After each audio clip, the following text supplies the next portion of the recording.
parlamentario, su grupo parlamentario, ha defendido el 1 de febrero en el Pleno de la Asamblea de Madrid una proposición no de ley con la que apoyar la no derogación de la prisión permanente revisable, una propuesta que además no ha salido adelante por los votos en contra de Podemos, PSOE y la abstención de Ciudadanos. Esta moción, como las que han traído ustedes hasta la fecha, es una de esas mociones prefabricadas, ¿no?, que se envían a distintos municipios de manera que se pueda llegar al debate en la Asamblea con cierto apoyo municipal. Lo que pasa es que tengo la sensación de que ustedes aquí la han traído tarde, porque ya parece que se la han tumbado en la Asamblea de Madrid. En el año 2015 se reintroduce la cadena perpetua en solitario y sin escuchar absolutamente a nadie. Una institución desaparecida de nuestra legislación penal desde el año 1928, durante la dictadura de Primo de Rivera, y a la que se denominó eufemísticamente prisión permanente revisable, basándose en la extrema gravedad de determinados delitos. No está de más recordar los motivos que condujeron al legislador en 1928 a abolir la cadena perpetua, que también entonces era revisable. Y esos motivos, abren comillas, era permitir a la legislación española, tan calumniosamente tachada de cruel, ocupar puestos de honor entre las más humanitarias. Según el manifiesto contra la cadena perpetua suscrito por juezas y jueces para la democracia, ustedes ocultaron a la opinión pública varias cuestiones. En primer lugar, que el Código Penal, tras la reforma de 2003, ya permitía el cumplimiento efectivo de hasta 40 años de prisión y había endurecido notablemente el acceso a los beneficios penitenciarios, es decir, que la reforma que ustedes planteaban era innecesaria. En segundo lugar, que en los países de nuestro entorno cultural y jurídico, donde hay cadena perpetua, no existe al mismo tiempo, un régimen de cumplimiento efectivo tan duro como el que se introduce en el año 2003. También se trata de una pena contraria a la Constitución, pues se contrapone a los principios básicos como los de legalidad y temporalidad de las penas y prohibición de penas inhumanas y degradantes. La regulación, además, vulnera el mandato constitucional de orientación de las penas de reinserción. Los centros penitenciarios en España ya se encuentran saturados pese a las bajas tasas de delincuencia. Nuestro país, y traigo aquí el periódico, tiene uno de los índices de criminalidad más bajos de Europa, el tercero más bajo después de Portugal y Grecia. Y, según los últimos datos disponibles en el Consejo de Europa, a finales de 2014, el tiempo de estancia media en una prisión en España eran 17 meses, frente a los 8 de Alemania, los 8 de Bélgica, los 2,8 de Holanda o los 13 de Italia.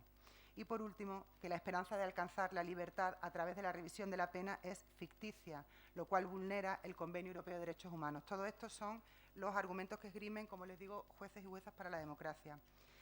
A finales de 2017 se propone la derogación de la cadena perpetua, abriendo la posibilidad de racionalizar el sistema de penas. Sin embargo, el Gobierno, lejos de repensar la propuesta, plantea no solo mantenerla, sino además ampliar los supuestos sin ningún tipo de informe o base criminológica. Esto no es más que una respuesta mediática a un problema mediático. El Partido Popular carece de cualquier tipo de política en materia criminal para prevenir y dar respuesta a la delincuencia y se dedican a la propaganda populista, que es lo suyo. Ustedes, en vez de ir a la raíz de los problemas y dotar de medios policiales y judiciales a la investigación y detención en los casos de personas desaparecidas o asesinadas, deciden proponer la prisión permanente revisable. Ustedes, como de costumbre, vuelven a apropiarse del dolor de una familia que ha perdido un ser querido en un crimen terrorífico y deleznable. Y, como es práctica habitual en su partido, aprovechan la conmoción generalizada, en este caso por el caso de Diana Quer, para intentar aumentar los delitos castigables con este tipo de pena, que no es otra cosa que un eufemismo de la cadena perpetua. Jugar con este sentimiento es jugar con un dolor que es legítimo en las víctimas. Pero además, por otro lado, es un absoluto error tratar de regular cuestiones de justicia, como bien han dicho desde Ciudadanos, desde el enfado o la conmoción, en caliente, en definitiva, porque es que seguro nos vamos a equivocar.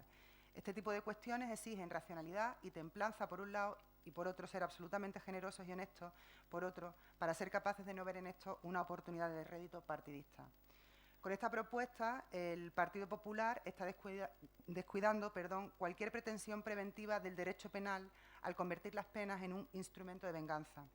Decía Séneca en boca de Platón que, como sociedad prudente, no penamos porque se haya delinquido, sino para que no se delinca. Y, por otro lado, y según la sentencia del Tribunal Constitucional, penar más allá de lo que requiere la función disuasoria no es más que un derroche inútil de coacción. Es una sentencia 55/1996. Además de estas propuestas populistas, yo me pregunto qué medidas han planteado para garantizar la seguridad de las víctimas. pues se lo decimos nosotras, un pacto de Estado contra la violencia de género que no reconoce como violencia machista la que acontece fuera de la familia o la pareja, es decir, el caso concreto de Diana Quer, y que no cuenta con fondos para que la lucha contra la violencia machista sea efectiva. Los casos como el de Diana Quer o el de Marta del Castillo o tantos otros que ustedes acostumbran a utilizar, como bien han hecho en su exposición, para manipular a la opinión pública respecto a la cadena perpetua, son fruto de agresiones y violencias machistas, violencias que no reconocen, violencias que se tratan con total impunidad y que carecen de recursos y de dotación presupuestaria suficiente, ni en el Estado ni en la Comunidad de Madrid, por no hablar de su capacidad selectiva a la hora de elegir quiénes son víctimas o por qué víctimas hay que luchar. El Grupo de Estudios de Política Criminal, Jueces y Juezas para la Democracia, la Asociación de Juezas y Jueces Ágora Judicial, la Unión Progresista de Fiscales, además de más de 200 juristas individuales, entre los que se encuentran catedráticas y catedráticos, profesores de universidad, jueces y juezas, fiscales, han exigido la inmediata derogación de una institución innecesaria, cruel e incompatible con un sistema de intervención penal basado en la razón y los derechos fundamentales. Ustedes que se jactan de trabajar por Navalcarnero, recordarles que su trabajo se limita a hacer mesas en la plaza para publicitar la muy cuestionable labor de la Comunidad de Madrid, del Gobierno de la Comunidad de Madrid de Cifuentes, y meter alguna que otra moción de este estilo, de carácter populista, de alcance nacional, sobre todo para sacar rédito político o desviar la atención de gravísimos asuntos de corrupción en los que está envuelto su partido a todos los niveles, el local, el de la comunidad, el regional y el nacional. Este es todo el trabajo que hacen ustedes por Navalcarnero. Es más, es que no se han molestado en su moción en quitar lo de todo ello por el grupo municipal, provincial, insular, foral, popular, pero, o sea, aquí es cuando se edita.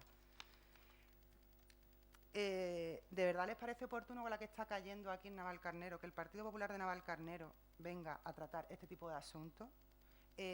Lo próximo podría ser, lo que pasa que no sé si les interesará, que le cortemos las manos a los corruptos que roban el dinero público. Gracias. Muchas gracias.